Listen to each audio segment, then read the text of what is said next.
You know, we're doing really, I think, really well in education. As has been mentioned, we raised education by $1 billion, but we got a lot of work to do there. I'd like to see the whole education system completely reformed. I'd like to break the old urban model where we stick everybody in a classroom and we teach them and then they go out in the fields and work. That's the system we have.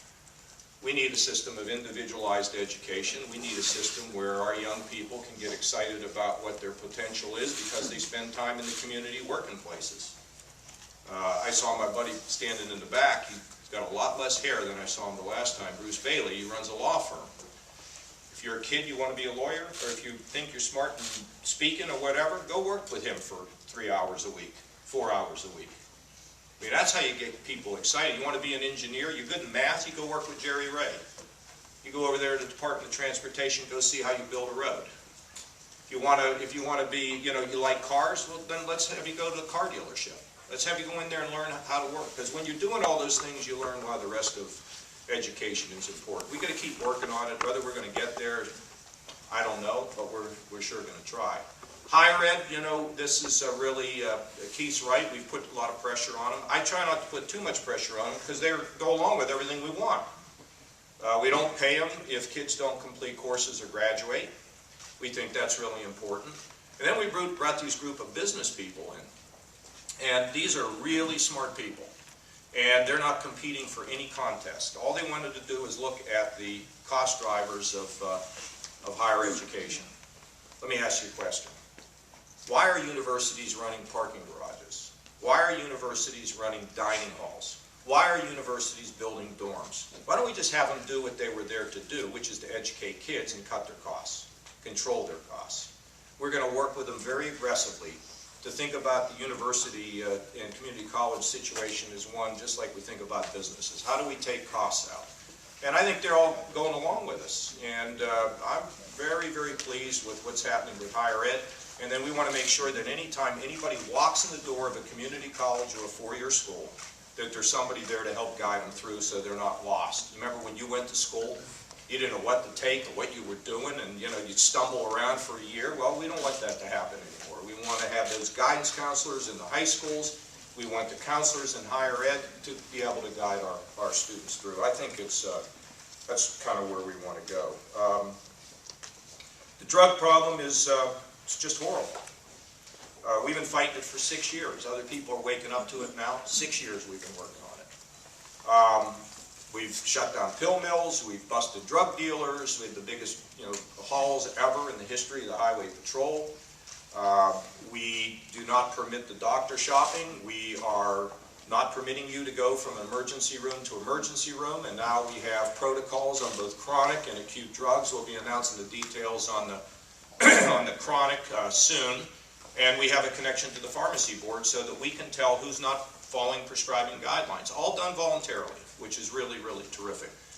The writing of prescriptions has declined, but we've got this unbelievable drug called fentanyl, which we have experienced here as the tip of the spear, and it's spreading across the country. Imagine this. I mean, how you become a heroin addict is kind of hard to believe to begin with. But then they found out that there's a drug that they administer to people who are dying of cancer, and if they take it and they lace it with heroin, they can get a longer high. I mean, it's just like nuts, right? How could this even be? And so we're working on tightening all of that, and I believe that the reporting to the pharmacy board, along with the start talking in the schools, and we need more schools to participate. Tell kids don't do drugs.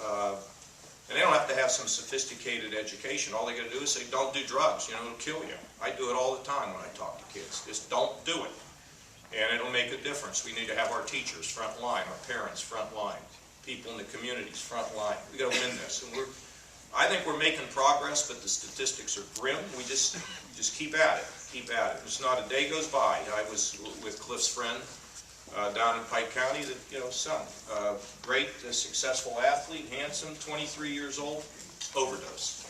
And it's happening, but we're on top of it. Healthcare. Moody and McCarthy, the M&M boys. There's nothing like what they do with Medicaid and now healthcare transformation. And let me put it to you in a simple way you can understand. If you go skiing, won't be in Ohio this week, but if you go skiing, you break your hip, you got to get hip surgery. We know the specialist that does hip surgery. We know what the mean costs are of a specialist. If you are able to heal somebody and have them healthy at below the mean, we're going to put money in your pocket. We're going to change the whole way in which we do health care so that people who practice quality at lower prices are going to be rewarded. And Moody and McCarthy are figuring this out, and they're driving this, and this is a seminal change in America. This is a big, big, big deal. So guys, thank you. Jerry, you know, what you've done with the highways is great. What we've done with the community collaborative is one of the most important things we've done in the last year. We want to make sure that people in our communities who think they aren't being heard are combined with those who are the law enforcement people, so we can put people together to understand each other's concerns and where we can have communication. Because we do not need to have explosions in our urban areas. But it means that everybody's got to listen, everybody's got to partner, everybody's got to work together. And by having people come together, we can have a greater chance of success and peace even as we go through difficult and turbulent times. Is there anything? Oh, well, Gary Moore in the prisons, amazing. The disabled, what we're doing, John Martin, I mean, it's been good. So I would say across the board, welfare reform with Cynthia and her great partner, the two of them are working to try to make sure if you get help, you got to do something for it, and you got to get up, and you got to get a job, and all that. Ohio's doing well. Still, you know, obviously, as we all say, a lot of challenges. Need more tax cuts. We do want an efficient government. We need to reform welfare. We just got to keep doing what we're doing. But most important is don't take our eye off the ball and let us slip away from this strong economic position. And I know that both Cliff and Keith are fully committed as we go through 16. And Keith will be probably over in the House helping Cliff. Cliff will still be Speaker.